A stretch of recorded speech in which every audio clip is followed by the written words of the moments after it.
Cam4.fr, le plus grand site de webcam live réservé aux adultes. 14h-16h, Brigitte Lahaie, Sud Radio.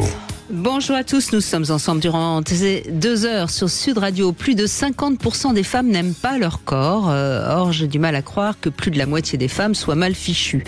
Faudrait d'ailleurs encore s'entendre sur ce que ça signifie. En effet, les femmes se trouvent toujours trop ceci ou pas assez cela. Elles se trouvent trop grosses, mais avec des seins trop petits. Elles trouvent qu'elles ont du ventre, que leur nez est trop grand. Enfin bref, la liste est longue, pour ne pas dire interminable. Et si on évoque les organes génitaux, là aussi les réflexions négatives vont bon train. Pourtant, la plupart des hommes trouvent le corps de leur partenaire tout à fait à leur goût. Mais même s'ils ne cessent de leur dire qu'elle est jolie, qu'elle leur plaît, ces dernières ont bien du mal à le croire. Les hommes aiment le corps des femmes, aiment leur clitoris, leurs fesses, leurs seins et leurs vagins, et ce n'est pas mon invité Christian Jamin qui me dira le contraire. Pourquoi donc tant de femmes n'aiment pas leur corps ? Eh bien, c'est ce qu'on va essayer de comprendre grâce, bien sûr, à vous, à vos témoignages, mesdames. Alors, n'hésitez pas à nous appeler, et pour ça, bien sûr, vous connaissez notre numéro, c'est le 0826 300 300. Bonjour Christian Jamin. Bonjour Brigitte. Alors, vous êtes gynécologue, endocrinologue, vous les recevez tous les jours, ces femmes qui les chiffres sont là, hein, ne se trouvent pas séduisantes, n'aiment pas leur corps. Et est-ce que vous avez une idée des raisons qui font que les femmes n'aiment pas leur corps ? Moi, je n'aurais qu'une seule réponse, elle n'est pas de moi, elle est de Gluck. Gluck, le dessinateur du chat, qui a écrit « Si les femmes savaient ce qu'on regarde, on ferait des économies de coiffeurs ». J'adore cette plaisanterie. Et c'est vrai, c'est-à-dire c'est un problème de communication, c'est-à-dire que le charme est ailleurs, le désir est ailleurs que dans des abacs, dans des mesures, Et je pense que c'est notre comportement à chacun qui fait qu'on est désirable plutôt et qui représente la vraie image de ce qu'on est. C'est-à-dire, c'est la façon dont on regarde l'autre qui fait que on vous voit différemment. Oui, mais tous les hommes pourraient dire la même chose que vous. Enfin, en tout cas, presque tous les hommes. Je suis bien d'accord. Mais je crois que ce qu'il faut bien comprendre, c'est que d'abord, nous, les femmes, quand on regarde les magazines féminins, on a des tas d'injonctions qui nous poussent avant l'été à faire un régime parce qu'il faut mettre le maillot de bain et que si on a un peu de ventre, c'est pas bien, qu'il faut je sais pas quoi faire, etc. Enfin, je veux dire, je trouve que les femmes sont très dures entre elles déjà, et peut-être les mères avec leurs filles aussi. Oui, mais encore une fois, je pense que c'est un gigantesque malentendu. Oui, bien sûr, mais enfin, en attendant... Oui, ben justement, mais une émission comme celle-ci, donc, si les femmes savaient ce qu'on regarde, on ne regarde pas forcément les normes de telle ou telle revue féminine. On regarde la façon dont on vous voit, dont on vous désire, dont on vous accueille. Oui, mais ce que je veux dire, je reviens sur les magazines féminins qui sont tenus par des femmes. Les 3/4 du temps, ce sont des femmes qui travaillent dans ces magazines-là.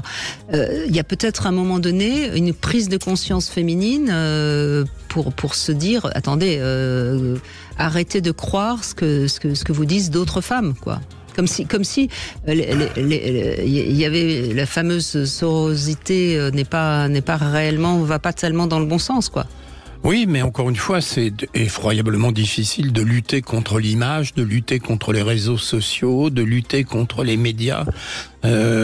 C'est une image qu'on veut imposer, d'abord pas forcément pour des raisons désintéressées, puisque ce qui est derrière tout ça, c'est quand même beaucoup de commerce.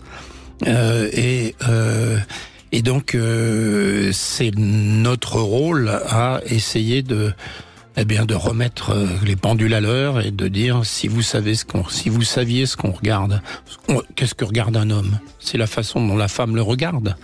Ça, c'est mon ami le professeur Laznik qui disait ça, ce qui donne une érection à un homme, c'est pas le fait que les seins soient pointus ou que les fesses soient fermes, c'est la façon dont on le regarde. Parce que si on le regarde avec désir, admiration, les hommes sont des grands enfants. Hein. Ils ne souhaitent qu'être désirés et admirés, et c'est ça qui les fait bander. Oui, mais en même temps, si les femmes n'aiment pas leur corps, c'est pas forcément toujours parce qu'elles croient que les hommes ne les trouvent pas séduisantes. C'est aussi un rapport à son image, à son narcissisme, qui est quelque chose qui vient peut-être du comment dirais-je, du manque de reconnaissance durant l'enfance, par exemple. Est-ce que par exemple, on sait que encore aujourd'hui, malgré tout, les petits garçons sont plus reconnus, admirés que les petites filles. Oui, c'est parce que c'est la mère qui leur explique. Mais je ne n'accuse personne. Non, mais c'est exactement ça. Mon fils, c'est le regard de la mère vis-à-vis de son fils qu'elle valorise plus qu'elle ne valorise les filles. Et c'est vrai chez nous, mais c'est encore pire ailleurs, si vous voyez ce que je veux dire. Pas du tout. Pas du tout. Donc, effectivement, cette femme objet, en fait, c'est pas vrai. C'est tout simplement que c'est l'image qu'on projette d'elle-même et qu'elles épousent en lisant les revues féminines ou en écoutant des commentaires qui n'ont pas de sens. Et puis la question qu'on peut se poser, est-ce que c'est féminin par exemple d'avoir envie de suivre la mode ou est-ce que c'est quelque chose qui est complètement acquis, qui est complètement moi je sais pas, je pose la question aux femmes, est-ce qu'au fond vous vous maquillez pour vous ou vous maquillez pour les autres c'est des tas de questions qu'on peut se poser. Et puis, vous êtes gynécologue, donc vous regardez évidemment le sexe féminin tous les jours. Combien de femmes, finalement, regardent réellement leur sexe féminin? Vous regardez, vous êtes debout dans la glace, vous voyez votre sexe, votre pénis, vos testicules, il n'y a pas de problème. Nous, pour nous regarder, on est obligé de mettre un miroir entre les cuisses. Combien de femmes le font? Ben, c'est pas le lieu de ma personne que je préfère regarder. Non, mais je parle pas de vous, là. Donc je ne suis pas narcissique pour me mettre devant une glace et regarder mes organes génitaux. Non. Vous l'avez peut-être fait quand vous étiez jeune, Christian oui, Jamin, c'est parce que je comprenais pas comment ça marchait. Ben, on est bien d'accord, oui. Non, vraiment, je pense que alors je sais pas, on a toujours peur d'être jugé à travers les abacs actuels, mais pour moi la vie c'est un théâtre. La vie c'est un théâtre, c'est-à-dire qu'on joue les uns et les autres un personnage, et ça fait partie du jeu de la vie, et c'est pas du tout désobligeant, et il y a rien de déshonorant à jouer le jeu de la vie. Et le jeu de la séduction, et le jeu du désir, et le jeu de l'admiration. Et ça ne retire rien au réel pouvoir. C'est-à-dire que on sait très bien, et depuis toujours, on sait très bien que c'est majoritairement, entre guillemets, les femmes qui portent la culotte réelle dans un couple, mais que le théâtre de la vie, c'est de faire croire le contraire. Et donc, le fait... Et les hommes adorent ça. C'est-à-dire que les hommes adorent être conduits, mais il faut pas que ça se voit. Et ça, c'est le jeu de la vie, c'est-à-dire que l'homme... Oui, mais là, on parle plus de l'apparence physique, de ce que les femmes ne se trouvent... Enfin, les chiffres sont là, hein. Il y a plus de 50% des femmes qui n'aiment pas leur corps. C'est quand même pas rien. D'où ça vient, ça? Ça vient du fait qu'elle ne s'offre pas. Ça veut dire que c'est du narcissisme. Mais excusez-moi, Christian Jamin, mais comment on peut avoir envie de s'offrir si on n'aime pas son corps? On n'a pas envie d'offrir. Enfin, est-ce que vous avez envie d'offrir quelque chose que vous trouvez laid? C'est justement ça qu'on est là pour ça. C'est pour leur expliquer qu'elles sont désirables et que c'est elles qu'ils se rendent non désirables par l'image qu'elles ont d'elles-mêmes. Donc... Oui, j'entends bien. Non, mais Christian, j'entends bien ce que vous dites, mais on sait très bien que les femmes qui n'aiment pas leur corps, leur partenaire, leur mari, a beau leur dire sans arrêt qu'il la désire, qu'il la trouve belle, elle ne le croit pas. Donc il y a quelque chose quand même de profondément ancré et moi c'est ce que j'ai envie. Alors peut-être que les témoignages vont nous aider à comprendre. Moi c'est ce que j'ai envie de comprendre. Oui, mais ce que vous dites est vrai, mais ça veut dire qu'il y a du boulot. Il y a du boulot à faire pour les remettre à la vraie place qu'elles ont, leur place de séduction et de s'offrir au regard de l'autre, plutôt que de se regarder soi-même et mettre tous les malheurs de sa propre vie dans cette pauvre image qui n'y est pour rien. Oui, mais encore une fois, je ne crois pas qu'on puisse avoir envie de s'offrir et de faire l'amour en pleine lumière si on a des complexes par rapport à son corps. Il faut se soigner. Il faut donc aller travailler en thérapie. Il faut les soigner, il faut leur dire qu'elles sont belles, il faut les désirer et leur dire qu'on les désire. Peut-être déjà les écouter, Christian Jamin, qu'elles nous racontent depuis quand elles se trouvent pas belles, qu'est-ce qu'elles n'aiment pas dans leur corps. On est là pour ça. On va essayer de vous écouter justement. N'hésitez pas à nous rejoindre au 0826 300 300. À tout de suite. C'est Gilles Gonzman, je vous souhaite une bonne année 2024 sur Sud Radio. Bonne année avec Sud Radio. Sud Radio. Parlons vrai. À tous ceux qui ne savent jamais si le lave-vaisselle est sale ou propre, à cause de tous ceux qui rincent les assiettes avant de les mettre au lave-vaisselle, alors que laver les assiettes, c'est le boulot du lave-vaisselle en fait. En ce moment, Intermarché offre 90% en avantage carte sur le pack de 90 tablettes lave-vaisselle tout en un Citron Sun, soit 1,66€ avantage carte déduit. Et c'est aussi au drive et en livraison.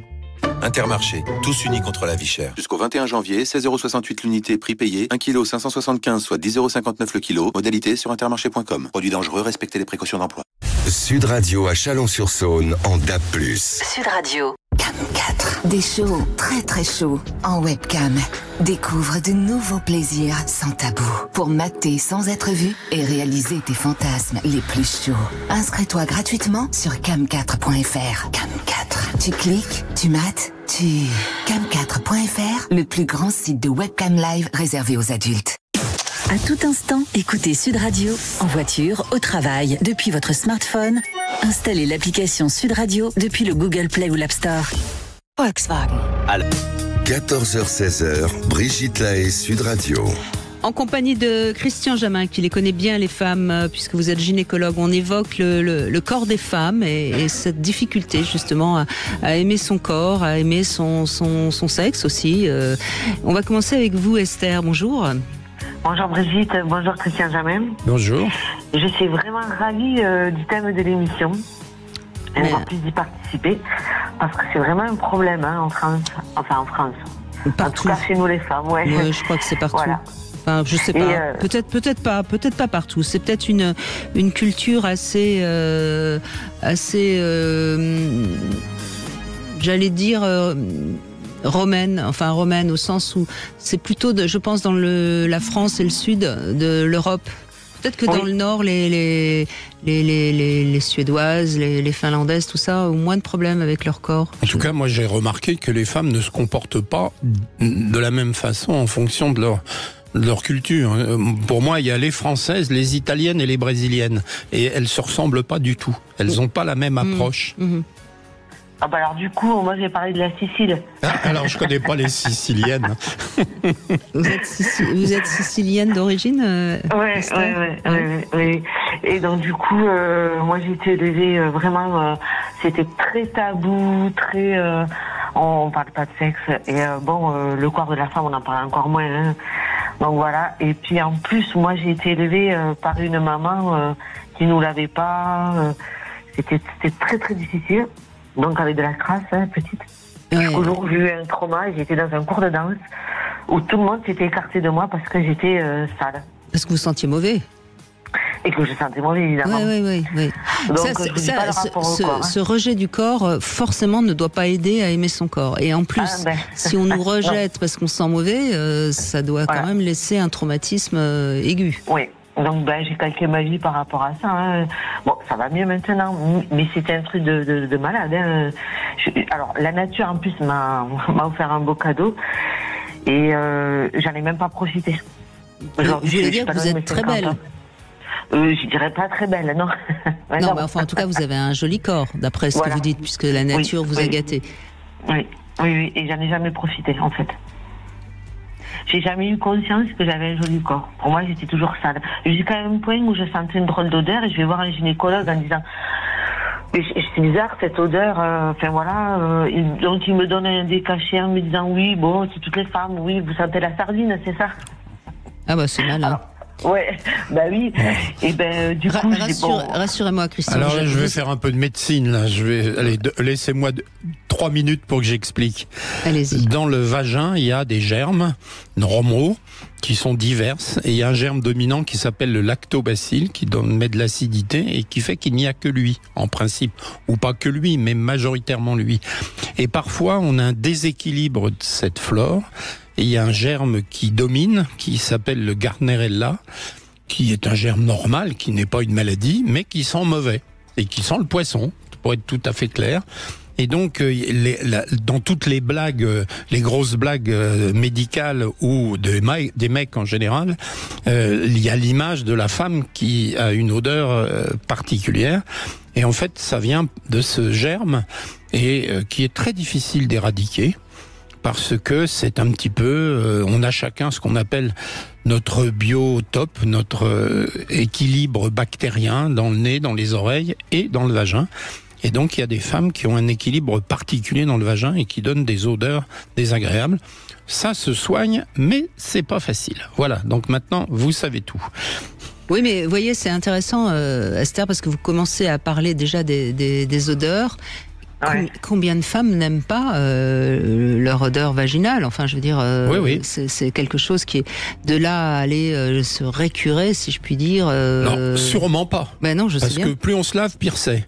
Parce que plus on se lave, plus... Enfin, sans aller jusqu'à ce que faisait la mère d'Esther. Oui, non.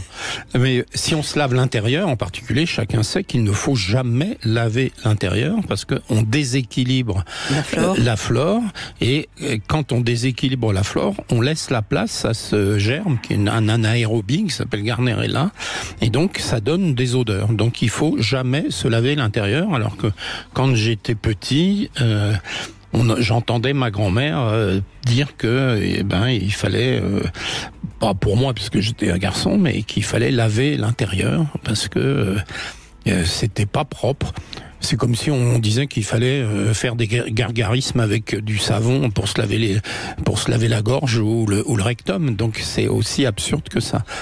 C'est-à-dire qu'il ne faut pas utiliser de savon à l'intérieur.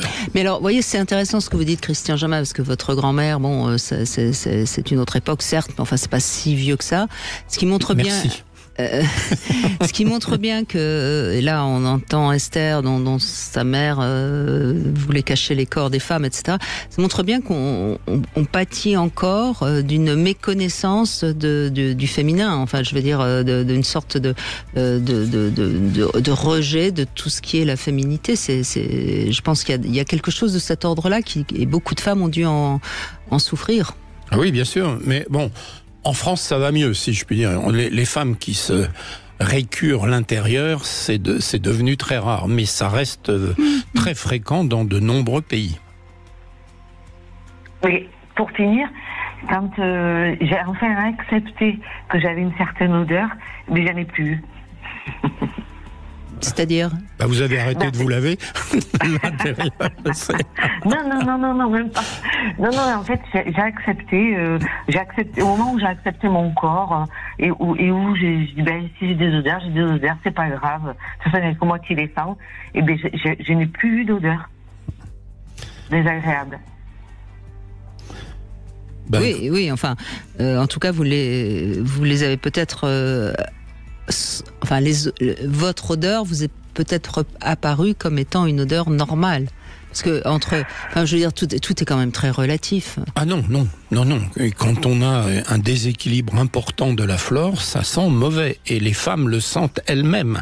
Et c'est terrible parce qu'elles se sentent et elles savent pas où se mettre. Et donc, il faut que nous, médecins, on prenne ça au sérieux et qu'on ne parle pas que vous ressentez la sardine, comme vous avez dit. C'est absolument pas... Ça n'est pas du tout... on peut très bien éviter ça, même si c'est pas toujours facile. Alors, ce que ça voudrait dire, Esther, c'est qu'à partir du moment où vous êtes acceptée, avec peut-être vos odeurs un peu fortes, elles ont disparu, ou en tout cas, elles se sont atténuées. Probablement. Ah oui. Ouais, oui. Ça c'est une certitude. Et vous avez évoqué un dessinateur, la Luc, et moi je vais évoquer Florence Ferresti qui dit peut-être qu'on perd du temps à se trouver moche. Oui, c'est vrai, c'est joli ça. C'est joli, oui. Elle l'a dit dans ses sketchs. Ouais. En tout cas, au jour d'aujourd'hui, ça va beaucoup mieux. J'ai enfin accepté, bon, à presque 50 ans. Et j'ai un homme formidable depuis 20 ans et qui enfin sourit que le fait que j'accepte. Oui. Mais on voit bien, dans votre témoignage, on voit bien encore une fois la force de l'esprit sur le corps. Et ça, c'est peut-être un premier message important qu'on peut dire aux femmes. Attention, parce que à force de croire que vous êtes laide, vous ne pouvez pas vous trouver belle, quoi. Exactement. La force de l'esprit et surtout la force de l'éducation, c'est-à-dire que et ce que vous avez raconté, c'est que effectivement vous avez pris conscience extrêmement tardivement de vos atours et donc vous avez perdu beaucoup de temps parce que vous étiez charmante certainement en étant petite fille, en étant adolescente ou en étant jeune femme. Donc il faut faire des compliments aux femmes. Et il faut que les mères, elles regardent leurs filles avec les mêmes yeux admiratifs que leur fils. Voilà. Exactement. On est bien d'accord. C'est plus mon fils, c'est ma fille. Voilà. Voilà. Merci Esther de ce témoignage positif, puisque ça prouve qu'on peut apprendre à aimer son corps, et ça c'est quand même une très très bonne nouvelle. On continue dans un instant avec vous, bien sûr, au 0826 300 300. Vous voulez parler à Brigitte Lahaie? 0826 300 300. 14h-16h, Brigitte Lahaie, Sud Radio. Avec Christian Jamin, gynécologue endocrinologue, nous évoquons la difficulté qu'ont les femmes de se trouver bien, d'être à l'aise dans leur corps, d'aimer leur corps tout simplement. Et nous avons Muriel qui nous appelle et qui a envie de témoigner. Merci Muriel d'être avec nous. Oui, bonjour Brigitte, bonjour Christian Jamin, et meilleurs vœux. Ben oui, bonne année. Alors, merci à vous aussi. J'ai un écho, c'est particulier. Je ne sais pas si vous m'entendez bien. Oui. On vous entend très très bien. Et bon, puis, mais parfait. Et puis, c'est pas grave, on va faire avec. Si vous avez un écho, qu'est-ce que vous voulez ? C'est le direct. C'est ça. Alors, je vous appelle pour dire que moi, j'ai quelques difficultés avec mon corps dues à une agression à l'âge de 12-13 ans, où le corps se révèle et du coup, mon corps, je l'ai porté tant bien que mal. Pour moi, c'était, ça m'a beaucoup bousculé par rapport à l'image sexuée qu'il pouvait renvoyer. Du coup, j'ai fait avec. Je le cachais. Je l'ai beaucoup caché pendant mon adolescence. Est-ce que avant donc une agression, c'est une effraction dans son corps, donc c'est forcément un traumatisme. Oui. Mais est-ce que avant cette agression, vous étiez une petite fille qui se trouvait mignonne, qui était bien, qui était à l'aise, qui était peut-être même. Tout à fait. J'étais introvertie, un petit peu garçon manqué. Il n'y avait pas dans la famille une éducation ouverte où ma mère me disait que j'étais belle. On n'était pas du tout dans ça. D'accord, oui, donc ça. Donc ce qui ne m'a pas aidé par la suite. Oui, c'est important de voir que déjà il y avait comment dirais-je, vous étiez un peu malhabile dans votre corps, quoi. Oui, tout à fait. Déjà, ça n'a pas aidé par la suite. Et du coup, donc, je me suis beaucoup couverte aussi. Et par la suite, des années après, j'ai eu un problème d'hirsutisme, une hyperpilosité qui malgré tout n'a pas aidé non plus à révéler mon corps et à l'apprécier, au contraire. Voilà, donc ce problème hormonal a été traité et aujourd'hui il y a encore des restes. J'ai du mal à apprécier mon corps. Bien sûr, je ne m'apprécie pas, j'aime pas mon corps. J'essaye de faire attention. Alors je le dévoile très peu. Par contre, je suis très coquette. Voilà. Je le pars plutôt que de le montrer. Voilà. J'essaye de le cacher dans de beaux vêtements. Oui. Et aujourd'hui, par rapport à ma fille, justement, par rapport à ce que vous venez de dire, je me rends compte que ça m'a ouvert les yeux, que finalement, ma fille, en fait, par rapport à son corps, elle a une forte poitrine. Et du coup, comme les ados, on a des débardeurs, on a des chemisiers fluides. Et ça a été très, très compliqué pour moi. parce que je voulais la protéger. En fait, elle me renvoyait. Vous aviez peur qu'elle se fasse agresser, oui. Oui. Oui. C'est ça. Vous lui avez parlé de votre agression ? Oui. Ça c'est bien. Déjà, ça évite ce secret de famille qui... de nommer. Exactement. Complètement. Mais ce qui est intéressant dans ce que vous racontez, c'est que a priori vous n'aimez pas votre corps, mais en même temps vous en prenez soin puisque vous êtes coquette. Donc vous avez envie de séduire, mais encore une fois, et ça c'est ce que j'entends souvent chez les femmes, c'est une envie de séduire extérieurement, mais intérieurement il y a quelque chose qui a du mal. Exactement. Et je pars, entre guillemets. Je me pars, mais je pars aussi je pallie à... voilà, complètement. Complètement. Et donc là, encore une fois, me semble-t-il, Muriel, c'est que ça vient encore une fois, de très loin, quoi. C'est-à-dire que c'est enfant, pas valorisé dans votre féminité, quoi. Déjà, oui. Et pas... Pardon. De quelle origine êtes-vous géographiquement ? Dans le sud-ouest. Ben voilà. Parce que vous avez parlé de pilosité. Et que la pilosité n'est pas une maladie, c'est une caractéristique ethnique. C'est-à-dire que, je ne vais pas rentrer dans des explications, mais il y a génétiquement des femmes poilues et des femmes pas poilues. Et le problème, c'est que les poils ne sont plus à la mode, pour des tas de raisons culturelles et pourquoi pas politiques. Et donc, moi, je travaille beaucoup sur ce sujet. Et donc, le plus souvent, la pilosité est naturelle et donc dépend de la culture dans laquelle on est. Par exemple, il y a un proverbe de Calabre, je crois, qui dit « Femme poilue a toujours plu ». Ça veut dire que quand, en fonction du milieu dans lequel vous vivez le milieu culturel, eh bien certains de vos attraits deviennent des défauts et dans d'autres c'est une qualité. Et ça c'est très très difficile à faire admettre parce que on est aussi le fruit de l'endroit où on vit. Oui. Oui. Vous êtes sans voix. Moi, ça... Oui, parce que moi, cette pilosité renvoyait à de la négligence. Enfin, pour moi, renvoie à de la négligence, de la saleté. Et en fait, c'était confortable de mettre un mot sur cette pilosité parce que c'était tout mon corps en fait que je rejetais et du coup je mettais toute la cause sur cette pilosité en fait. C'était autre chose. Mais est-ce que une fois que vous aviez réglé un peu ce problème de pilosité, ça a été mieux, vous sentiez mieux dans votre corps? J'étais plus à l'aise. Il y a eu un effet rebond par la suite parce que j'ai eu un traitement hormonal qui n'était pas dédié directement à ça et du coup la mise sur le marché a été détournée et du coup on a arrêté le traitement du jour au lendemain. J'ai eu un effet rebond avec une hyperpilosité par la suite et donc je me dis mais tu reviens à zéro quoi. Tu reviens à zéro. Voilà. Et ça a été un coût d'entretien énorme parce que j'ai laissé un argent fou quoi, faire l'épilation électrique. Enfin, c'était voilà, je l'ai payé quoi. Je l'ai payé dans tous les sens du terme. Oui, j'entends bien. Alors que, encore une fois, bien sûr qu'il y a des hommes qui n'aiment pas les poils, mais il y a des hommes qui adorent. Enfin, c'est pas un problème. C'est un problème encore une fois, d'image.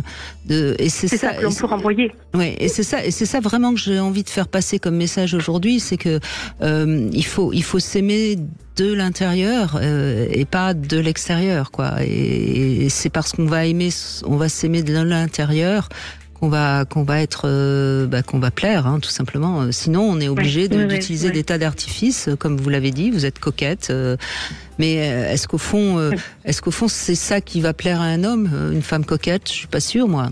Et c'est vrai que c'est difficile de lutter contre ce qui est considéré unanimement comme la féminité. C'est pas la même chose en fonction des pays. Et c'est ça qui est en fonction des cultures. Et donc c'est vrai que ce que vous racontez, je le vis de manière quotidienne puisque je travaille beaucoup dans ce domaine. Eh bien, les femmes qui ont une pilosité du Sud, eh bien, sont souvent très malheureuses à cause de ça.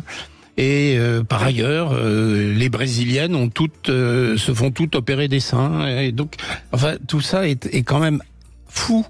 C'est-à-dire que les cultures, les images projetées par la presse, par les médias, par tout ça, finissent par devenir la norme. Oui, mais ce qui est ennuyeux, c'est que nous, les femmes, je dis nous parce que après tout, je crois qu'il y a beaucoup de femmes qui se reconnaissent dans ce que je vais dire. On se sent, on marche à ça, alors que les hommes ne sont pas tributaires de ces archétypes qui devraient être. Pour être une jolie femme, il faut être comme ci, comme ça, etc., etc. Il n'y a pas de Mister France, il y a Miss France, et encore, on a vu la polémique récemment. Donc je pense qu'encore une fois, tous les goûts sont dans la nature, et que toutes les femmes peuvent peuvent être trouvées jolies par un homme, quoi. Oui, mais le féminisme aujourd'hui. Est très puissant, mais jamais ne s'attaque à ça. Non, c'est pas les vrais sujets. Vous savez très bien que le féminisme aujourd'hui, il est politique, Christian Jamin. Si vous voulez, on va éviter de parler de ça, sinon je vais encore me faire mal voir. Non, mais moi, je peux me permettre de le dire en tant que femme. Mais le féminisme aujourd'hui, s'il était vraiment un féminisme vrai, il s'attaquerait à l'excision, il s'attaquerait à des choses bien plus importantes. Et bien pire dans certains pays. Et exactement. Bon, en tout cas, Muriel, vous êtes jolie quand vous êtes à poil, si je peux me permettre. Allez, je vais penser à vous. J'essaierai d'y penser très fort, mais c'est compliqué. Et justement, il faut que je me regarde devant le miroir et me le dire. Mais non, surtout. Alors ça, c'est vraiment un message important que je vais transmettre à toutes les femmes. Surtout, ne vous regardez pas dans le miroir, parce que quand on se regarde dans un miroir, c'est notre esprit qui nous regarde, c'est pas le corps qui parle. En revanche, faites-vous photographier par un photographe de talent et regardez à temps reposé la belle photo qu'on aura fait de votre corps. Mais ne vous regardez pas dans le miroir, parce que quand on se regarde dans le miroir, on voit tout ce qui va pas. C'est vraiment un conseil que je donne. Mais en revanche, ressentez votre corps de l'intérieur. Ressentez ce corps. Je fais du yoga pour déjà. Oui, du pilates pour l'apprécier et m'écouter et me recentrer. Voilà, ça me fait un bien fou, oui. Et très bien, surtout. Merci Muriel, merci beaucoup. Jim est avec nous, il va répondre à 3 questions intimes et puis ensuite vous pourrez en poser une à Christian Jamin. Bonjour. Bonjour. Alors, bonjour Brigitte, bonjour Christian. Bonjour. Alors évidemment, là, vous n'échappez pas à cette question. Qu'est-ce que vous regardez en premier dans le corps d'une femme ? J'ai dit le corps, ne me dites pas ses yeux. Les mollets. Les mollets. Ah, c'est original. Ben alors, quand elles sont en pantalon, vous avez pas. Ah c'est pas grave, ça dépend comment est le pantalon, si c'est collé ou pas. Mais après comme tous les garçons vous me diront que c'est peut-être la poitrine, ou les fesses. Mais moi je sais pas. Les mollets. Des mollets. Ah ouais. Et vous aimez des mollets fermes, galbés, des mollets. Des genres de patineuses, vous savez, qui sont musclés, qui sont un peu pas musclés comme jamais, mais j'adore les galbe du mollet. Ouais, tout à fait. Oui, comme quoi. Hein. Deuxième question, est-ce que vous êtes tenté par le polyamour ? Oui et non. C'est toujours la réponse pratiquement que j'entends à cette question. Alors, moi je vous dirais oui, mais il faut que la conjointe soit d'accord aussi. Eh oui, normalement... C'est un moment de partage, c'est ça. Il faut que ça va pas dans les deux sens, ça sert à rien. Oui, c'est compliqué le polyamour. Ça paraît bien comme ça sur le papier, mais en réalité, c'est pas si simple. Hein. Oui, parce qu'en fait, on peut dépasser la limite et c'est pas bon. C'est ça. Et quelle serait pour vous la première qualité d'une bonne maîtresse ? Qu'elle soit sage. Qu'elle soit sage, c'est-à-dire qu'elle soit fidèle, c'est ça ? Non, oui, c'est ça en fait. Mais après, c'est ça en fait. C'est question d'une maîtresse. Le mot fidèle ne rentre pas dans le contexte. Non, mais quand je dis maîtresse, ça peut être votre épouse, sexuellement. Quelle serait la première qualité sexuelle d'une femme pour vous ? Que les deux prennent du plaisir, tout simplement. Là, vous bottez en touche, Jim. Vous répondez pas à la question. Je suis désolé, j'aurais pas de réponse à ça en fait. C'est bien pour une fois, j'aurais pas de réponse pour une question. Bon, eh ben on va s'en contenter de cette non-réponse. Vous pouvez poser une question à Christian Jamin, il vous écoute. J'entendais l'histoire des poils qui était un peu spéciale, mais la question c'est est-ce qu'il faut absolument à chaque fois que les gens voient des poils, il faut qu'ils fassent la tronche quoi? C'est pas possible quoi. Eh bien, c'est ce que je disais, c'est le poil. Alors d'abord, il y a deux types de poils. Il y a le poil hormonal. Ça, c'est le poil des hommes, mais que n'ont pas les femmes, c'est-à-dire la barbe, le ventre, le torse, le sein et le bas du dos. Ça, c'est c'est le mot que vous avez utilisé là, notre auditrice précédente. Ça s'appelle un hirsutisme. Et puis il y a le poil qu'on dit embosexuel, c'est-à-dire qu'il est le même chez les hommes et chez les femmes. C'est les bras, c'est les jambes, c'est la pilosité, ce qu'on appelle le duvet. Et donc ce duvet-là et le pubis et le pubis. Alors le pubis, c'est à part, c'est des poils sexués.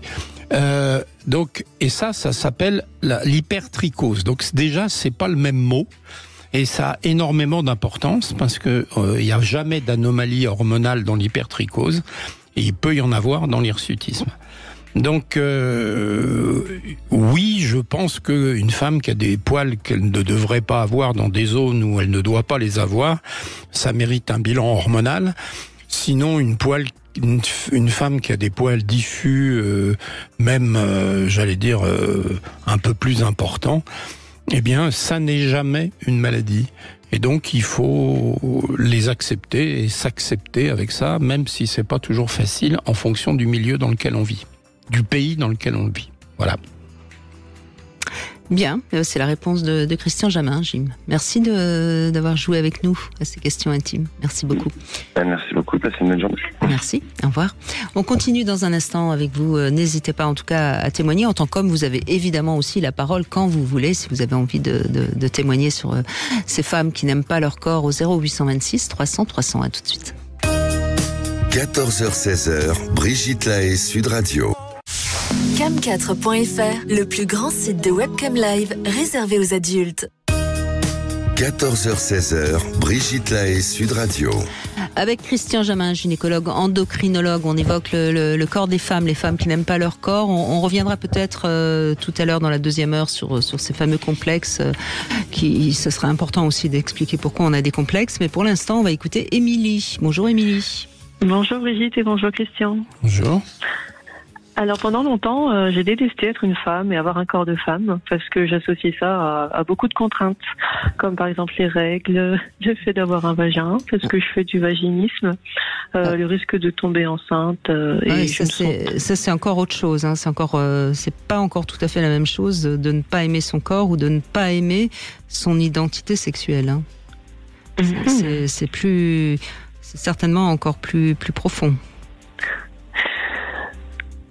Alors aussi, je me sentais objet de convoitise des hommes et je trouvais ça problématique. Et alors en prenant de l'âge, ça s'est plutôt apaisé, tout ça. Et avec les années, j'ai compris qu'il y avait une grosse part liée à mon éducation parce que j'ai des frères et mes frères avaient plus de droits que moi et mes parents m'interdisaient beaucoup plus de choses et ils disaient que c'est parce que j'étais une fille. Et bon, jusqu'à aujourd'hui quand même, ça me reste toujours en travers de la gorge.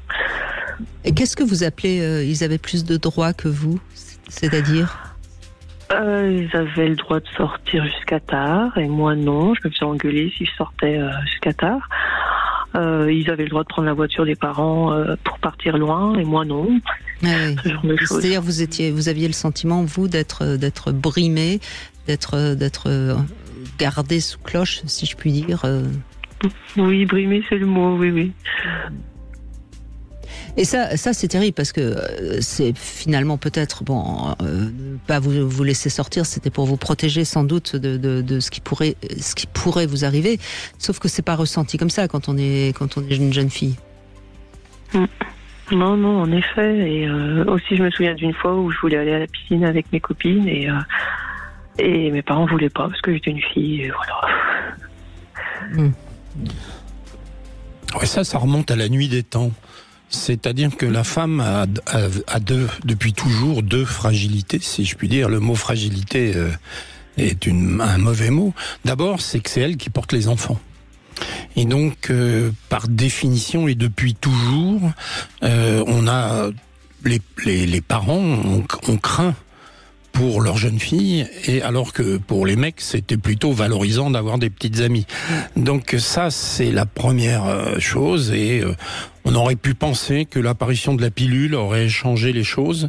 Alors, outre le fait qu'actuellement la pilule est en pleine régression, ça n'a rien changé aux mentalités, et ça, enfin, un peu quand même, mais pas suffisamment. Donc ça, c'est le premier point. Et le deuxième point, c'est la force physique. C'est-à-dire que les femmes sont plus vulnérables que les hommes en termes de forme physique, de force physique, sauf certaines qui font des sports de combat. Et donc, la deuxième faiblesse de la femme dans l'esprit des parents, c'est leur fragilité physique. Et donc, je pense que tout ça n'est plus vrai du tout, mais ça perdure. Et ça reste très ancré dans chacun d'entre nous. Mais ce qui a certainement joué aussi, Émilie, parce que bon, on entend bien ce sentiment d'être brimé et de pas avoir le droit, mais sans doute aussi que vous étiez moins valorisé que vos frères. Et c'est ça peut-être qui est le plus embêtant, parce que c'est plus profond, ça abîme l'estime de soi, la confiance en soi. Vous touchez juste, oui, parce que mon frère était très admiré de mes parents. C'est et ça. par conséquent, je faisais tout comme lui jusqu'à il y a peu. Ça fait quelques années que finalement je fais les choses à ma manière et qu'on s'est un peu éloigné avec mon frère. Mais oui, c'est bien ça. Et c'est important de comprendre que on est différents, mais on a, nous, en tant que femmes, des choses qui sont mieux, des choses qui sont moins bien, mais on est différents, et il n'y a pas à dire ce qui est, enfin, je veux dire, il n'y a pas à mettre. Il n'y a pas de jugement de valeur. Hein. C'est ça quoi. Je veux dire, nous en tant que femmes, on a quand même la capacité à mettre au monde un enfant. C'est quand même pas rien. Je veux dire. On a une capacité d'écoute, une capacité d'empathie qui est largement supérieure. Enfin, je veux dire, on a des tas de qualités, et je trouve que ce serait bien que les parents entendent qu'il faut mettre en valeur aussi les qualités féminines, parce que sinon on reste toujours dans l'apparence de la force physique ou enfin, c'est idiot, quoi. Surtout qu'aujourd'hui, la force physique, on n'en a plus besoin avec toutes les machines. Normalement, le monde a beaucoup évolué quand même. Oui, bien sûr. Mais je dois dire, il y a une certaine logique. 1, la contraception. 2, le fait qu'aujourd'hui, la valeur est beaucoup moins physique, mais plus intellectuelle. Et que là, les femmes n'ont rien à prouver. Donc, et c'est même l'inverse. C'est-à-dire qu'aujourd'hui, on sait très bien que c'est les filles qui réussissent le mieux à l'école. Et donc, on pourrait inverser les valeurs, bien que ce ne sont pas des vraies valeurs, mais on pourrait inverser la fierté des parents. Et aujourd'hui, Émilie, ça va ? Vous êtes bien dans votre corps de femme, justement ? Alors pas à 100%, mais quand même beaucoup mieux qu'avant. Pour avoir fréquenté plusieurs hommes, je me rends compte que j'aime bien séduire et que j'aime bien mes courbes. Et par rapport aux règles, avec l'arrivée des culottes de règles, j'ai trouvé que ça change la vie, ça facilite bien les choses. Oui, et ça c'est toujours pareil, c'est la manière dont on va en tant que fille être prévenue des règles, la manière dont la mère va nous en parler, qu'on va l'assumer plus ou moins bien.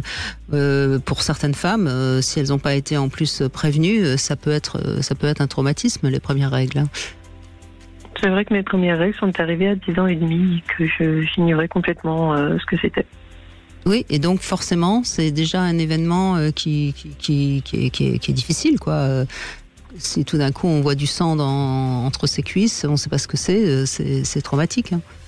Oui, mais ça il faudrait l'expliquer aux enfants, mais pour l'expliquer aux enfants, il faudrait déjà que les parents soient informés.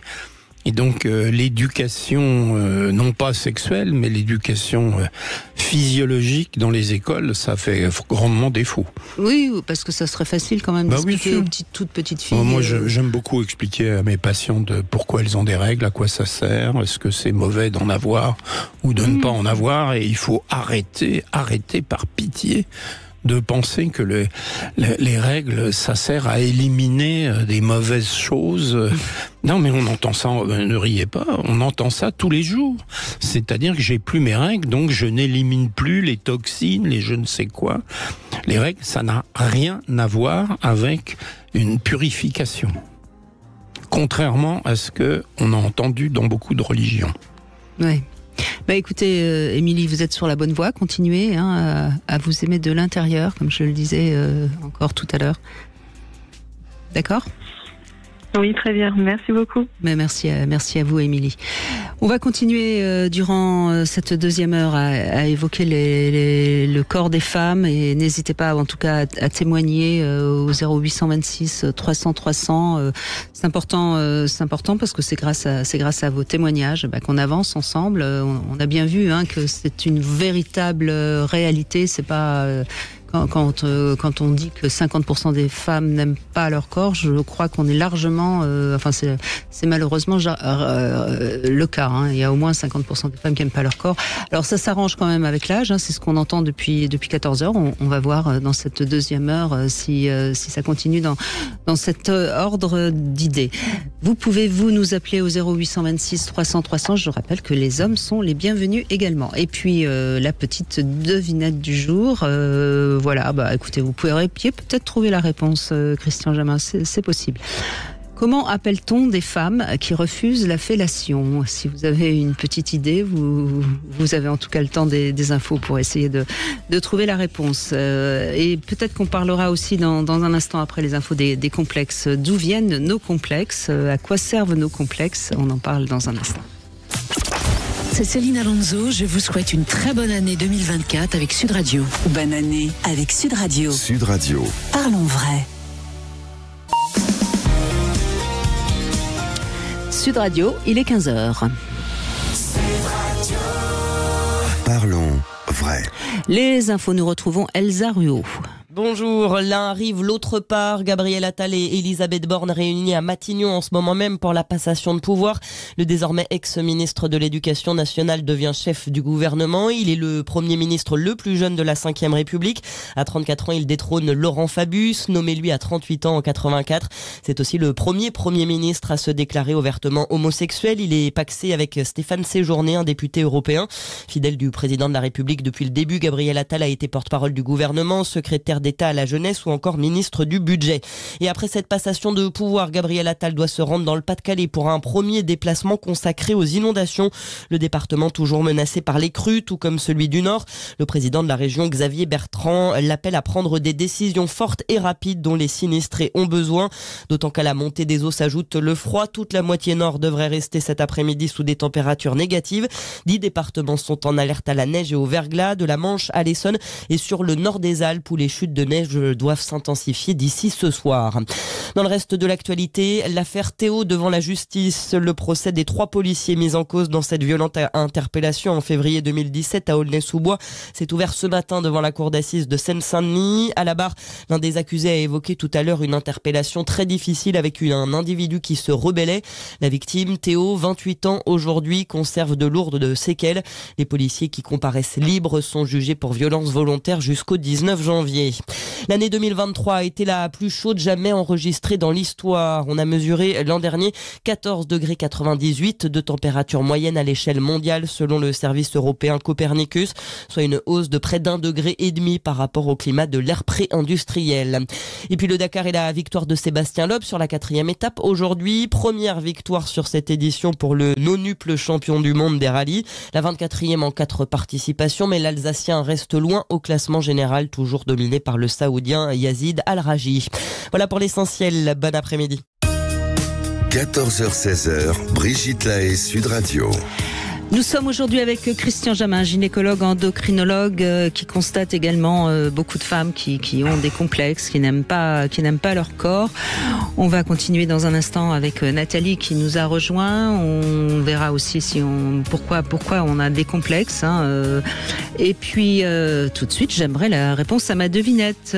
Comment appelle-t-on les femmes qui refusent la fellation ? Une végane. Ça pourrait être une réponse, mais elles n'avalent pas tous. Elles n'avalent pas toutes, Christian Jamin. Certaines n'avalent pas. Et celles qui n'avalent pas, on les appelle des noms d'une pipe. Voilà. Bonjour Nathalie. Bonjour Brigitte, bonjour Christian. Bonjour. Merci d'être avec nous Nathalie. Alors vous aussi, pendant longtemps, vous n'aimiez pas votre corps, pardon. Oui. Ouais. En fait, avec mon corps, on a vécu beaucoup de choses. On a vécu de l'amour, on a vécu de la colère, on a vécu du dégoût, on a vécu plein de choses ensemble en fait. On dissocie souvent l'âme et le corps et je crois qu'en fait les deux font qu'un. Et dans mon parcours d'adolescente, de jeune fille, de femme, je suis passée par plusieurs étapes parce que je pense qu'effectivement, il nous manque aussi la maturité pour bien comprendre notre corps et comment il fonctionne et comment apprendre à l'aimer soi-même. Donc voilà, je suis une jeune fille de 11 ans qui a ses premières règles à 11 ans, qui comprend pas trop ce que c'est, mais voilà, ma maman m'explique assez rapidement ce que c'est parce qu'elle aussi surprise par le fait que ça arrive tôt. Ça arrive de plus en plus tôt, il me semble, Christian Jamin, dans ce qu'on entend. Oui et non. C'est-à-dire qu'on a depuis un siècle ou deux vu abaisser l'âge des premières règles, et là, ça a plutôt tendance à s'arrêter. C'est-à-dire que ça ne descend plus, ou presque plus. D'accord. Mais il faut donc prévenir que ça peut arriver à partir de 10 ans. Oui, 10 ans et demi, 10 ans, c'est le plus tôt. Voilà, et donc c'est vrai que moi à l'époque, j'ai 55 ans aujourd'hui, c'était quelque chose qui était entre guillemets un peu rare et on parlait rarement de règles à cet âge-là. Donc bon, ma maman m'explique tout simplement que voilà, ça va me permettre de devenir une jeune fille et que surtout, attention, c'est là où je peux avoir des bébés. Bon. Donc j'évolue avec ça, mais en même temps je me forme très vite. Donc j'ai très vite de la poitrine, je suis une jeune fille qui grandit vite. Donc en fait j'ai un petit corps de jeune fille alors que je suis encore une petite enfant. Donc je me rends bien compte qu'il y a des regards, même des copains et des copines, qui regardent qu'effectivement on a les poils qui poussent sous les bras, qu'on a un petit peu de poitrine, mais dans notre tête on a toujours 11 ans. Bien sûr. Et puis voilà, après arrive la période donc d'adolescence où là effectivement les regards sont beaucoup plus appuyés parce que voilà, il y a aussi on est en période d'adolescence, j'ai une poitrine qui est déjà très affirmée, j'ai un joli corps, j'ai des jolies formes. Donc j'attire le regard des hommes. Donc c'est pareil, c'est quelque chose qui est gênant parce que ce corps on se l'approprie pas encore réellement. On comprend pas trop son fonctionnement, ni à quoi nous sert les lolos pour donner la tétée au bébé, le sexe pour faire des enfants. Bon, j'avais des parents qui étaient assez très ouverts sur la sexualité, donc c'était un discours qui était assez fluide. Donc je savais aussi qu'il servait pour la sexualité, mais c'est encore très flou tout ça. Et puis après je rencontre j'ai très peu d'aventures, j'ai très peu de petits copains à l'époque. Et bien sûr le premier avec qui je franchis le pas c'est avec mon mari de l'époque où c'est le gros flop.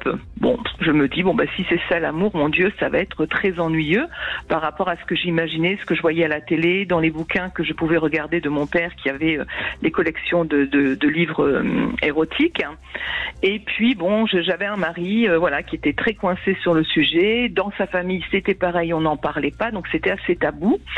Et moi, au contraire, j'avais ce côté qui était quand même assez développé et c'était très compliqué d'associer les deux, c'est-à-dire d'essayer de prendre pleinement conscience qu'on a un joli corps, des jolies formes qui peuvent plaire, qu'on peut s'en servir, et avec un mari qui est très castrateur derrière.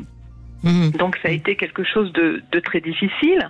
Bon, après pendant mon adolescence aussi, ce qui m'avait beaucoup pesé, c'est que j'avais beaucoup de formes, j'avais de l'acné, j'avais l'appareil dentaire, donc je me trouvais pas belle. Je me trouvais très laide.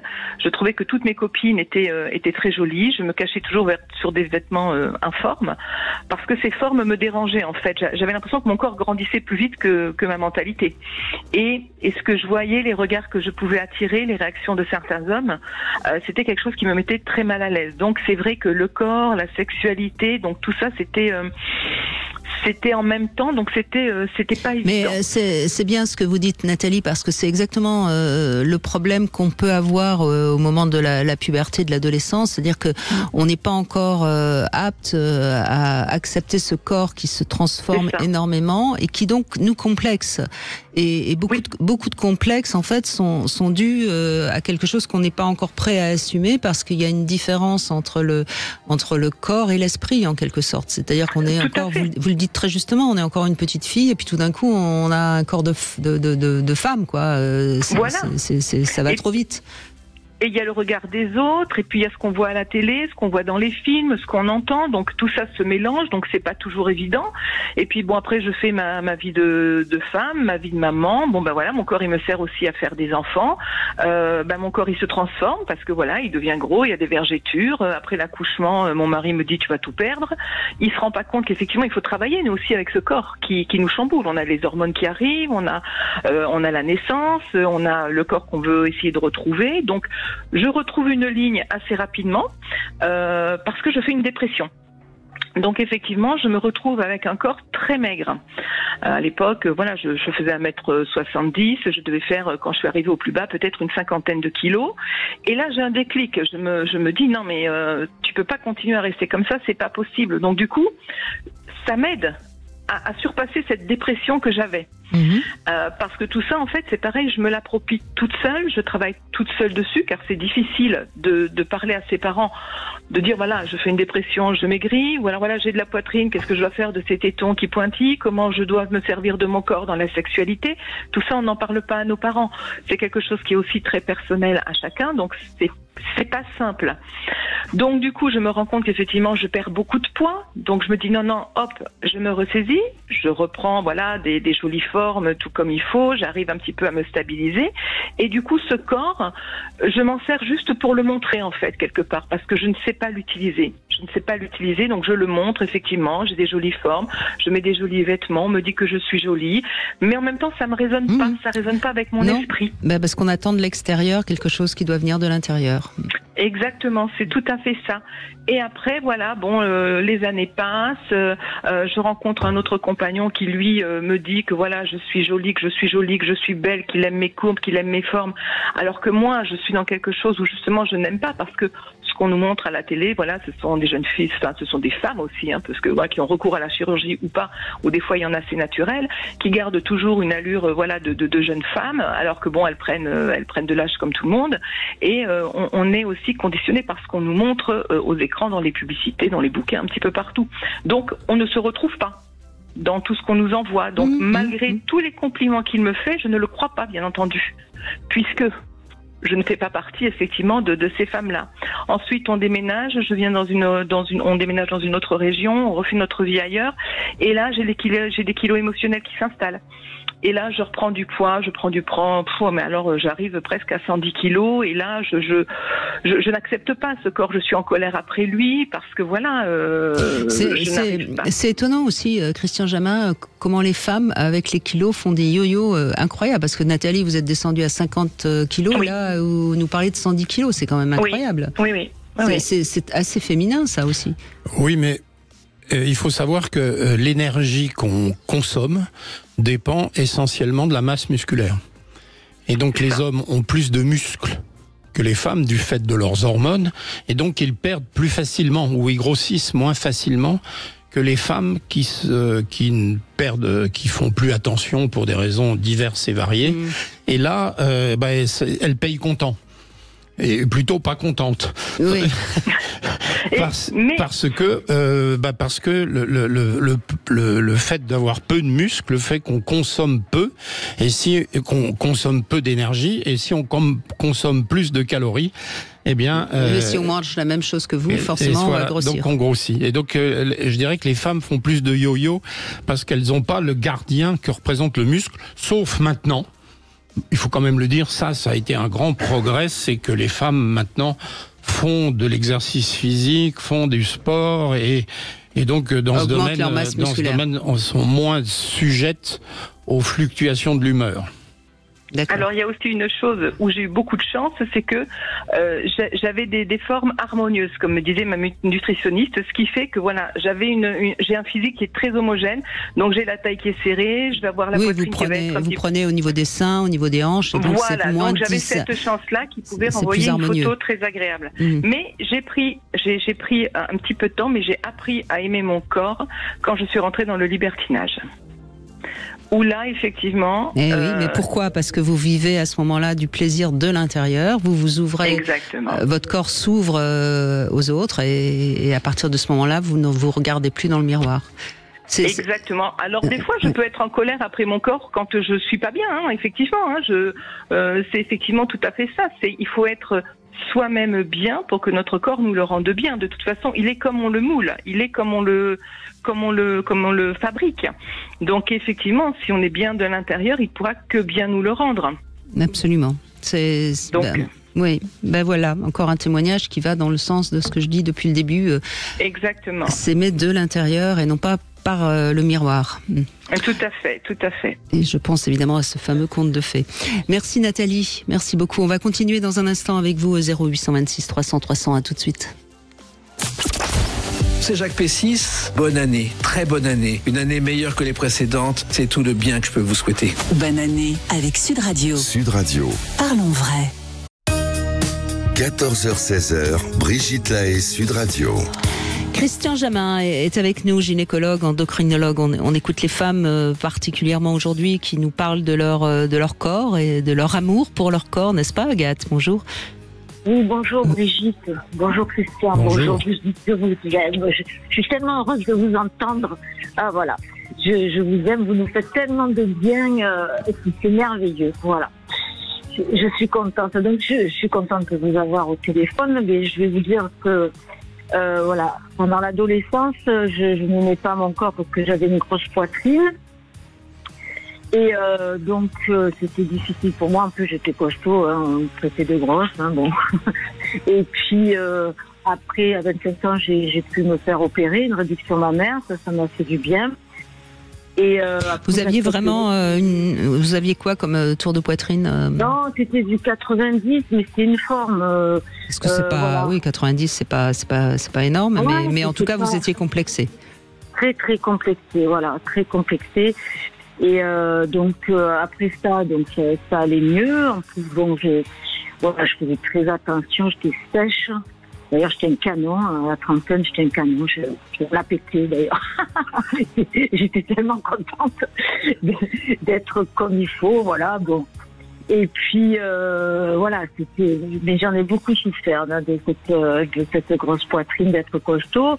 Après, le bon côté de l'âge, c'est qu'en vieillissant, ça se fait mieux. Mais, bon, voilà, me montrer nu à quelqu'un, c'est pas quelque chose qui me plaît, quoi, voilà. Même en maillot, c'est pas, voilà. J'ai 3-4 kilos en trop, bon, parce que je suis moins stricte qu'avant.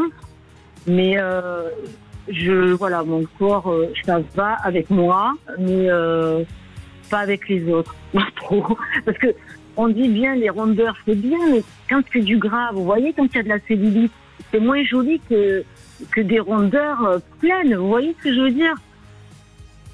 À la radio, c'est difficile de voir, Agathe, mais j'entends bien et je crois que ça parle vraiment des complexes, quoi. C'est-à-dire que si on a quelque chose qui nous dérange en nous-mêmes, c'est-à-dire si on n'est pas tout à fait à l'aise dans ce qu'on est, aussi bien sur le plan physique que psychologique, on va focaliser sur quelque chose et ça va s'appeler un complexe.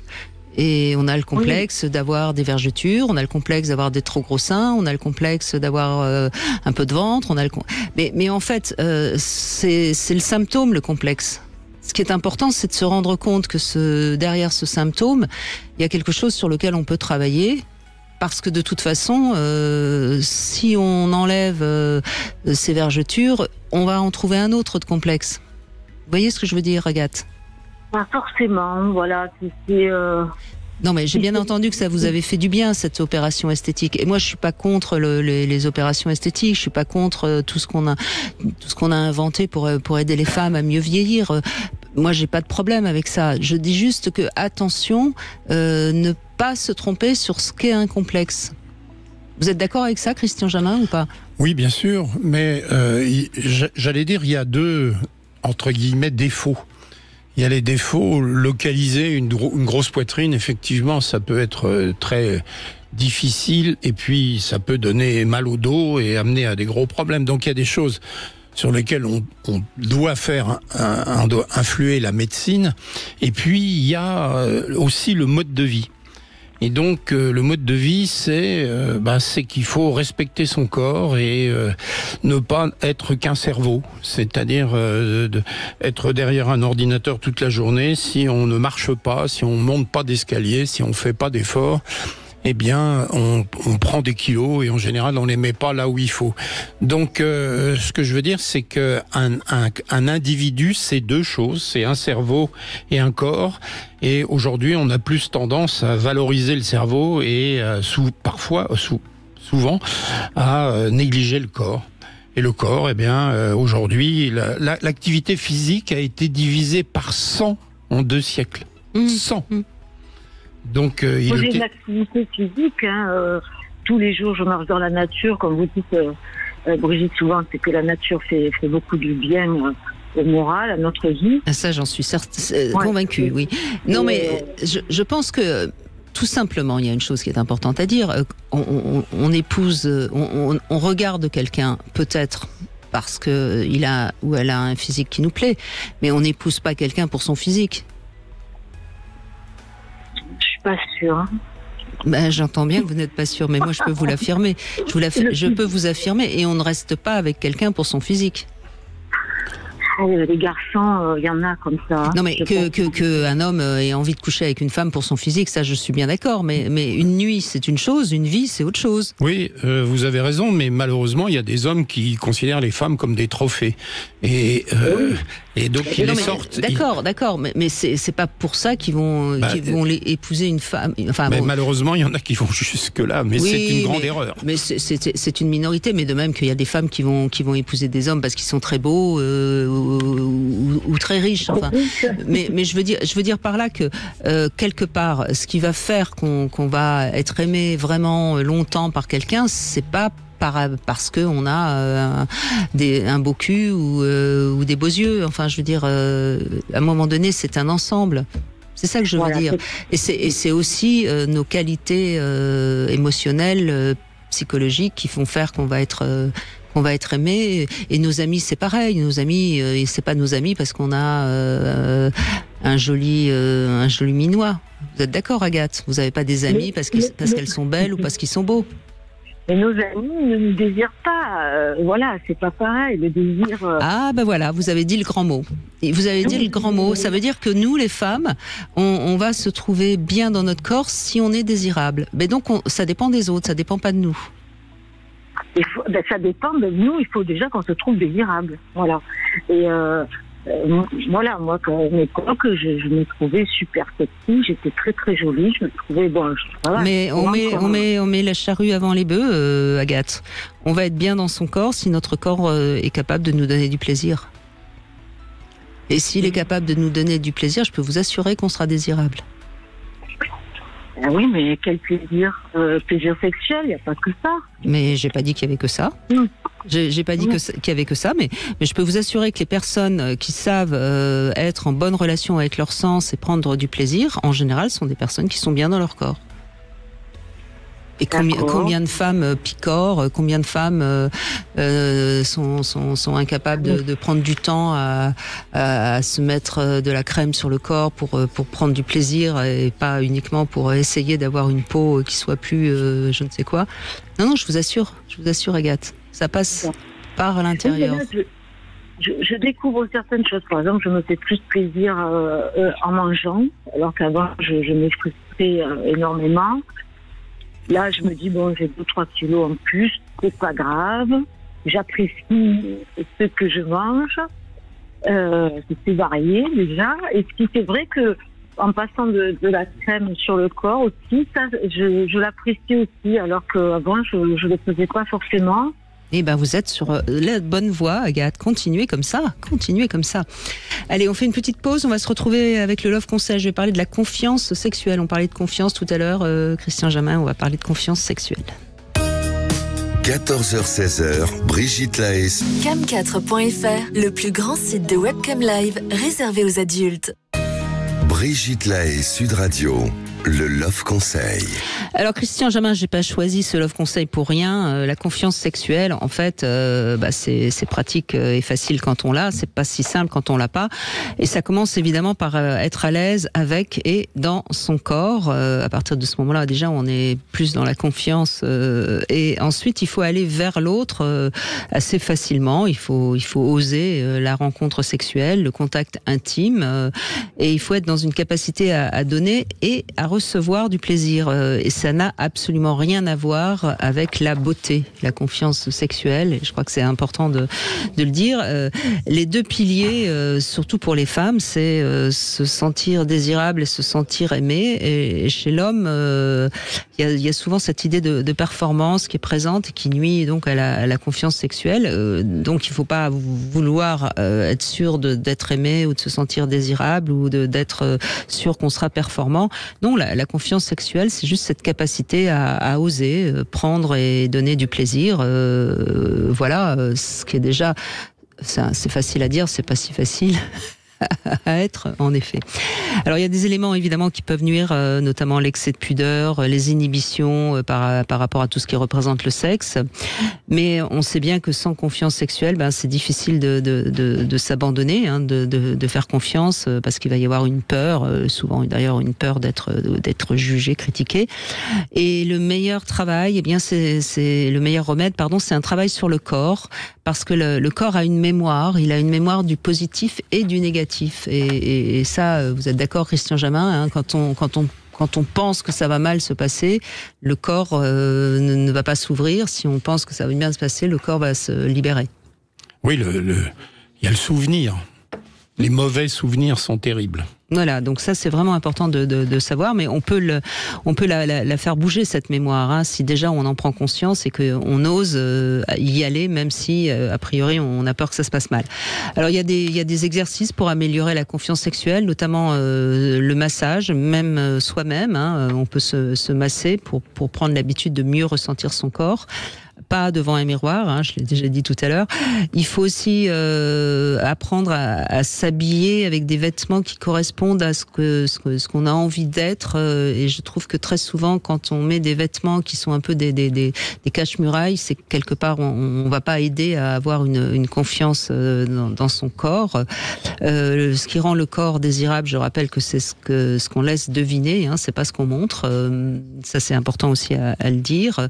Et puis il faut apprendre à bouger son corps, à bouger, mais encore une fois, en bougeant notamment le bassin, parce qu'un bassin bloqué, ça signifie souvent quelque chose qui est bloqué, comme les épaules d'ailleurs. Alors la danse, le yoga, les sports, ça libère évidemment le corps. On sait que les sportifs, en règle générale, sont plutôt mieux dans leur corps que les autres, parce que le corps exulte, comme on dit. Voilà, donc osez être dans votre corps et vous aurez une meilleure confiance sexuelle. Et puis pourquoi pas se masturber, et notamment avec un jouet, n'est-ce pas Stéphanie? Bonjour. Bonjour Brigitte, bonjour Christian. Bonjour. Vous avez reçu ce mini wand connecté Ava de la marque Zalo que l'on trouve sur l'enseigne rudesplaisirs.com. Alors il faut reconnaître qu'il est particulièrement joli, on dirait presque un petit bijou qu'on peut poser sur la table de nuit, Tout à fait. C'est comme ça que je le décrirais. D'ailleurs, j'avais l'intention de vous le dire. En fait, il se présente dans un coffret blanc qui déjà est très joli lui-même. C'est vrai. Et donc, à l'intérieur, on a ce petit jouet avec, je vais dire, pas une poignée, mais quelque chose pour bien le saisir en main. Donc, avec une boule en silicone très douce. Et donc, il est très joli parce qu'il est rose poudré. cerclé de, d'anneaux argentés, enfin dorés plutôt. Moi, je l'ai en noir, mais donc il existe également en rose. Alors, en rose poudré, il est joli. Il est très très joli. J'imagine, oui. Alors, il a l'air d'être particulièrement vibrant, hein. Tout à fait. J'ai trouvé qu'il était très très vibrant. Donc moi, pour ma part, j'ai utilisé que la première. Puisqu'il a plusieurs vitesses. Oui, la première est déjà costaud. Oui. Oui. Donc j'ai utilisé que la première vitesse. Et en fait, il est à double utilisation, puisqu'en fait, c'est un, on peut donc faire au niveau clitoridien, mais aussi on peut l'utiliser comme massage pour le corps. Justement, vous en parliez tout à l'heure. Donc moi j'ai commencé avec la première vibration parce que les autres elles me semblaient trop puissantes, trop importantes. Voilà. Je l'ai juste passé sur mon corps pour le ressentir, l'apprivoiser un petit peu. Et je trouve qu'avec la première vitesse, en le passant sur le ventre, sur différentes parties du corps, je trouve que c'est très agréable. Voilà. Donc voilà, double utilisation de cet objet. Il a 8 vitesses, hein, c'est ce que je vois sur le mode d'emploi. Bon, oui. En tout cas, c'est vrai que c'est un joli objet. Après, c'est les mini wand, on connaît, hein, c'est des grosses boules qu'on peut poser sur la vulve ou pourquoi pas sur le corps. Quelle note vous lui donnez, Stéphanie ? Alors moi, je vais lui donner un 8. 8 sur 10. Oui, voilà, c'est une bonne note, malgré que je trouve que les vibrations, elles sont quand même assez, pas violentes, mais elles sont assez vibrantes, quoi. Oui, je suis d'accord, hein, Christian, on trouve la première vibration, déjà, elle décoiffe. Hein. Oui. On peut dire ça. Donc 8 sur 10 pour ce mini wand connecté Ava de la marque Zalo que l'on retrouve sur l'enseigne ruedesplaisirs.com. Merci Stéphanie, merci beaucoup de l'avoir testé pour nous. Et on continue avec Aurélie qui nous rejoint. Bonjour Aurélie. Bonjour Brigitte, bonjour Christian. Bonjour. Écoutez, moi je vous appelle pour le sujet qui me concerne sur plusieurs étapes de ma vie. Oui. Puisque j'ai connu une période où j'étais obèse. Et aujourd'hui, je suis rentrée dans mon processus de chirurgie réparatrice suite à ma perte de poids. Et mon relationnel avec mon corps a aussi évolué en fonction des différentes étapes que j'ai pu rencontrer. Alors vous étiez obèse à quel âge, Aurélie ? J'ai toujours été un peu rondouillette, mais les kilos émotionnels, des choses de la vie qui font qu'à 20 ans, je comblais un vide avec de la nourriture. Et malheureusement, après, ça devient une espèce d'habitude. Bien sûr, une addiction. Ou d'ailleurs, je reste encore vigilante. Mais comme vous veniez de dire, c'est que dès qu'on a conscience de quelque chose, on est peut-être un peu plus prudent. Donc je sais que quand j'ai un petit coup dans ma vie, je me dis attention, je vais faire attention à la nourriture pour pas replonger dans le scénario. Donc j'étais arrivée à quasiment 120 kilos. Avec, j'avais essayé tout régime, des suivis, etc. Donc, je tiens à le préciser parce que des fois, quand on explique aux gens que j'ai fait une sleeve, j'ai fait une opération de mon estomac qui consiste à enlever les 3/4 de mon estomac. On n'en vient là pas par hasard, pas parce qu'on est feignant sur un régime, c'est que il y avait des problèmes médicaux qui en découlaient, qu'il fallait une perte de poids sûre et rapide. Et pour ça, il y a un gros encadrement, notamment psychologique, pour être sûr qu'on fait les choses pour les bonnes raisons. Et contrairement à ce qu'on peut imaginer, c'est pas quand je faisais 120 kilos que mon rapport à mon corps était le plus compliqué. C'était il y a quelques mois où j'étais entre 70 et 75 kilos. Et pourquoi ? Parce que vous vous retrouviez plus dans ce corps qui était plus tout à fait le vôtre, c'est ça ? Alors mon corps, il me sert un peu plus de véhicule qu'autre chose. je lui fais pas de mal, il me fait pas tellement de mal non plus. C'est plutôt l'aspect esthétique. Moi, les rondeurs, je trouve ça joli. Et pour faire une image assez claire sur le regard que j'avais sur mon corps, un ballon qui est gonflé est très joli. Quand je faisais 120 kilos, ça me posait pas de problème. Je mettais des habits colorés. J'étais presque un peu extravagante dans mes touches, mes accessoires. Par contre, à 75 kilos, mon ballon était tout dégonflé.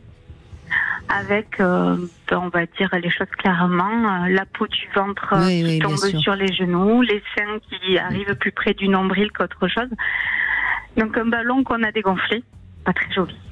Oui, mais ce que vous dites, ça se comprend tout à fait. Hein. Là, on imagine bien que c'est difficile parce que là, il y a quelque chose qui fonctionne plus, quoi. Ouais. C'est vraiment purement esthétique, c'est même pas un rapport avec moi-même. Donc j'ai pu faire une opération du ventre et du dos aussi d'ailleurs, puisque j'avais aussi la peau du bas du dos qui était distendue. Donc on fait une chirurgie réparatrice au mois de mars, où on m'a enlevé, en fait, pour faire court, 15 cm de peau au-dessus du pubis et du bas du dos. On enlève ces 15 cm et on recoud entièrement la peau. Et voilà, c'est l'excédent de peau qui peut plus revenir comme elle a toujours été, qu'on enlève. Voilà. Et là, maintenant, je suis bien. Oui,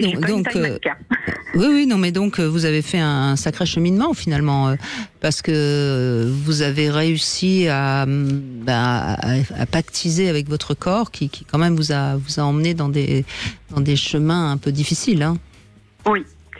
Oui, difficile, et en même temps, entre les deux, avant mon opération du ventre, de toute façon, cette opération a été programmée dès lors qu'on commence à faire la démarche pour l'opération de l'estomac, on en parle en amont, puis il y aura forcément cette démarche-là qu'il faudra faire. Mais entre-temps, j'ai rencontré mon conjoint, donc il a chamboulé tous mes plans, puisque il n'avait pas d'enfants. On est tombés très amoureux et on s'est dit, il faut qu'on ait des enfants, on en veut des enfants. Sauf qu'on peut pas faire d'enfants une fois qu'on est opéré comme ça, parce qu'on repart sur la peau qui s'étire et ça peut nuire justement à l'opération.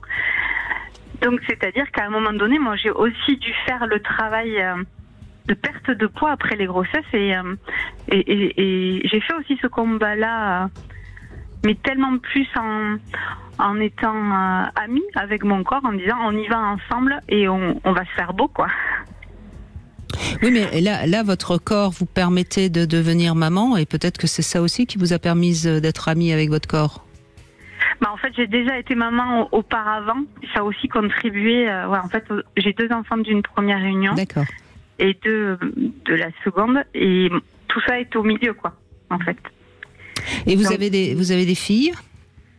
J'ai 2 filles, oui. Et alors, qu'est-ce que vous leur dites pour qu'elles aiment leur corps ? La petite, elle a que 2 ans. Il est plus que temps déjà de s'en... Si, il est plus que temps déjà de lui dire. Après, sur son corps, là, je suis pas dans la vigilance, en tout cas. J'espère que non.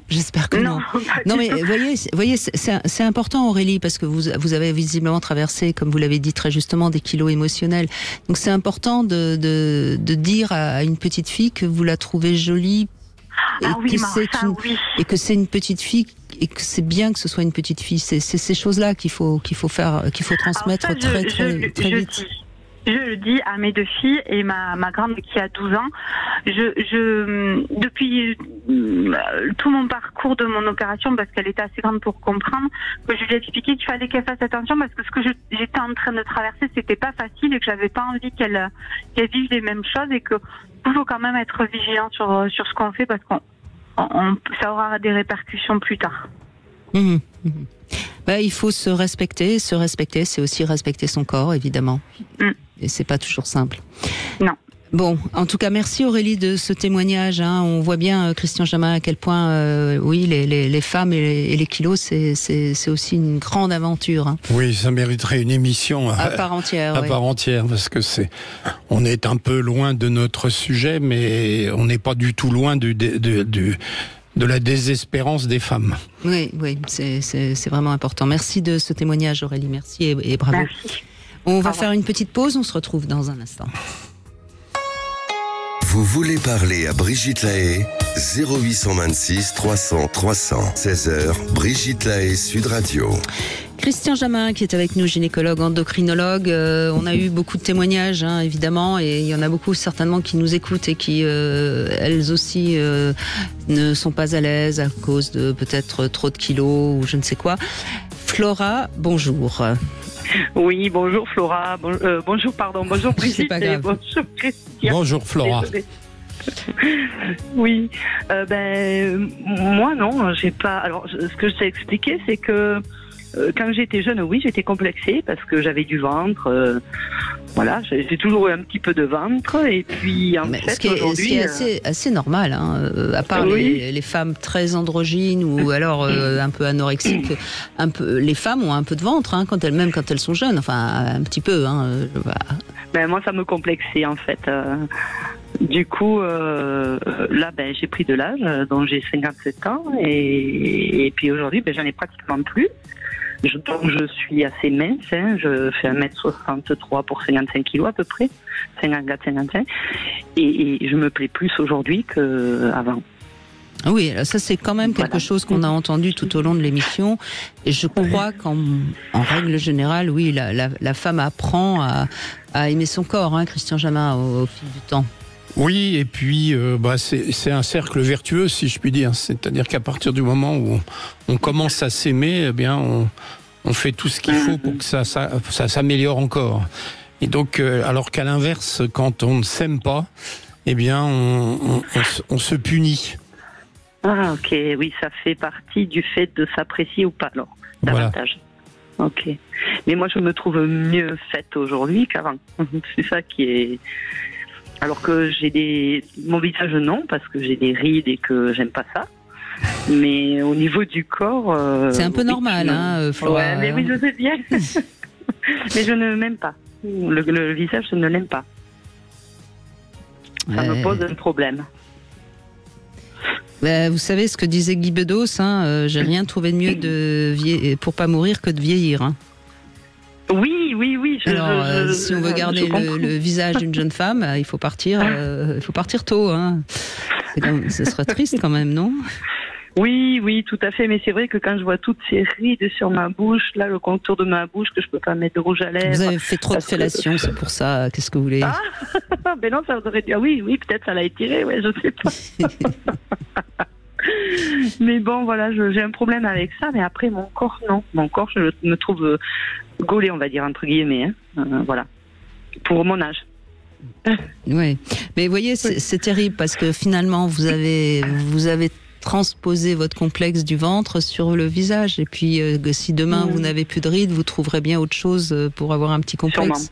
Vous voyez, c'est ça que je crois qu'il faut vraiment comprendre. Personne n'a un corps et un visage parfait. Et puis pourtant, il y a des femmes qui sont mannequins, qui se trouvent pas belles. Et puis il y a des femmes qui sont pas extraordinairement belles et qui se trouvent très très très belles. Donc on voit bien que ça se situe ailleurs. C'est ce que je crois. Enfin, je crois, Christian Jamin, que c'est ce qu'il faudrait vraiment qu'on essaye de faire passer comme message aujourd'hui. Mais oui, la seule façon d'être belle, c'est de s'aimer. C'est un peu bête, ce que je suis en train de dire, mais c'est vrai parce que si on s'aime, on a envie de faire des efforts. Si on ne s'aime pas, on se rejette. Et si on se rejette, on s'aggrave. Et ces rides que vous avez sur le visage, Flora, c'est les expressions de votre vie, de ce que vous avez appris, de ce que vous êtes aujourd'hui ? Mais oui, bien sûr. Et il faut l'accepter. Oui, alors voilà, je me force en fait à me regarder avec des lunettes de près pour que je vois bien mon visage, et je me dis mais c'est normal quoi, à mon âge c'est normal, il faut que j'apprenne à... Je me dis il faut que tu apprennes à t'accepter comme ça, c'est pas grave, voilà, j'essaie, mais j'ai du mal, j'essaie quand même. Oui, mais je pense qu'il faut bien comprendre que c'est vous avec votre vécu et que c'est normal d'avoir des rides et que c'est pas très grave parce que je pense pas que ce soit la première chose que on regarde lorsqu'on est face à vous. C'est pas ça qui voyez, je veux dire, c'est-à-dire vous focalisez là-dessus, mais je pense pas que quand on vous regarde, on voit ça. Vous voyez ce que je veux dire? Je pense qu'on regarde peut-être plutôt vos yeux, votre chevelure, j'en sais rien, parce que je ne vous vois pas, mais je ne pense pas que ce soit ce qui saute aux yeux quand on vous regarde.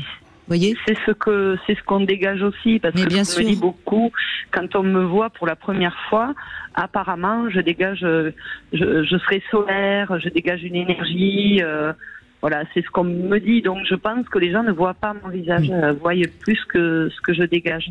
Oui, et je crois, encore une fois, moi, j'ai rien contre la chirurgie esthétique. Hein. Je suis, chacun fait ce qu'il veut. J'ai pas d'avis. Il y a des choses qui nous permettent de nous sentir mieux, et tant mieux.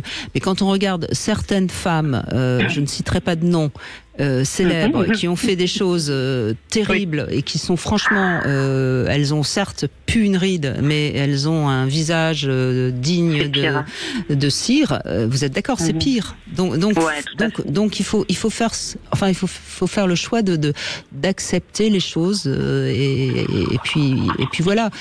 Ne plus avoir de rides à passer 55, 60 ans, c'est pas possible. C'est pas possible. Ou alors c'est avoir un visage qui n'a plus d'expression. Mais après, j'ai fait de la chirurgie esthétique il y a quelques années de ça, parce que ça me posait un gros problème, c'était les paupières qui tombaient. Oui, mais ça c'est très bien. Ça se fait. Et les poches sous les yeux. Ça c'est rien du tout, ça se fait très bien. Il faut juste ne pas aller voir n'importe qui, mais il y a des tas d'opérations qui sont très très faciles. Et ça a changé. Oui. Ça a changé. Pour moi, ça m'a changé beaucoup de choses. Et donc vous avez un joli regard, Flora. Voilà, ça recommence à tomber aujourd'hui, mais bon, pas beaucoup. Ah, ça y est, elle a retrouvé un autre complexe. Non, mais vous avez raison, vous avez entièrement raison. Il faut que, je m'accepte aussi comme je suis. C'est normal, vu mon âge, c'est normal. C'est normal. Voilà, je crois qu'on aura peut-être fait un petit peu avancer la cause, Christian Jamin. Oui, mais le problème, c'est que c'est pas nous qui avons la clé. On l'a dit et redit, c'est la façon de se regarder soi-même qui change tout et qui vous fait ou pas avancer. Et donc, c'est pour ça que moi, j'aime beaucoup dire à une femme qu'elle est belle parce que d'abord moi ça me fait plaisir et ça fait plaisir à entendre. Mais maintenant il faut faire attention quand on dit ça parce qu'on peut être accusé de tas de choses. Donc il faut le faire avec modération, mais c'est un autre débat. Oui, et puis je crois qu'il faut aussi que les femmes apprennent à ne pas être dans cette rivalité féminine. Il y aura toujours une femme plus belle que nous, et qu'importe, comme il y aura toujours quelqu'un de plus riche. Il faut se regarder soi et être bien en paix avec soi. Et puis voilà. C'est ce fameux conte, miroir, miroir, dis-moi que je suis la plus belle. Et tous les contes qu'on essaye aujourd'hui d'interdire pour des raisons sur lesquelles on ne reviendra pas, Christian Jamin.